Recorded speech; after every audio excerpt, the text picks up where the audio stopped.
In this video, we uncover the lost treasure of Napoleon Bonaparte, how it vanished, who hid it, and the mystery that still has treasure hunters digging to this very day. They say it's at the bottom of a frozen lake. Tons of gold, silver, and stolen treasure dropped beneath the ice and lost forever. People have spent fortunes trying to find it, and the official story is simple. The wagons got too heavy, so it was dumped and swallowed by a lake in Russia. But 2 centuries of failed searches, a suspicious source, and a trail that keeps shifting raise a different question. The strangest part isn't where Napoleon's treasure went. It's that to this day, nobody can prove it was ever really there. Let's try to find it. Here we go. Quick context. For about a decade, Napoleon basically ran Europe, and running Europe was extremely profitable. Conquered cities paid him off, defeated kings handed over their treasures, and looted gold and art flowed into France by the wagon load. So by 1812, he was sitting on one of the largest piles of wealth in human history.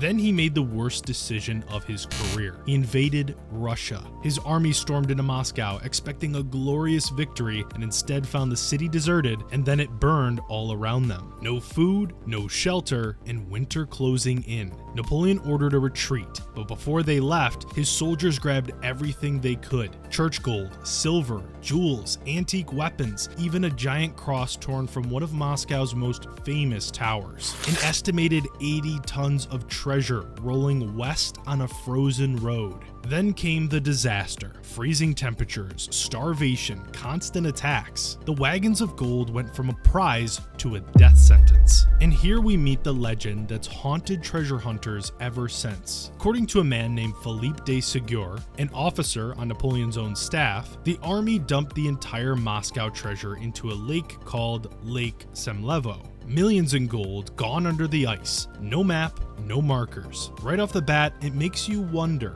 why would you trust one man's word for where a fortune got buried? Because people listened. For 200 years, expedition after expedition descended on that lake. Divers, engineers, even Soviet teams with serious equipment. And what did they find? Basically just mud. A few teams reported strangely high metal readings in the water, but the mountain of gold never recovered. Not one confirmed chest. Some historians now believe de Ségur's story was never true at all. It was bait. The theory goes that Napoleon sent a decoy convoy toward Lake Semlevo to fool Russian spies, while the real treasure slipped away to a different lake entirely, near the Belarus border. Was Napoleon's final act of genius not on the battlefield, but in where he buried his gold? And the Moscow loot isn't even the only legend. Some say desperate soldiers buried valuables in the frozen ground all along the retreat, planning to come back, and most of them never made it home. Others say Napoleon stashed a private war chest before his exile, an insurance policy in case he ever rose again. And then there's the boring theory.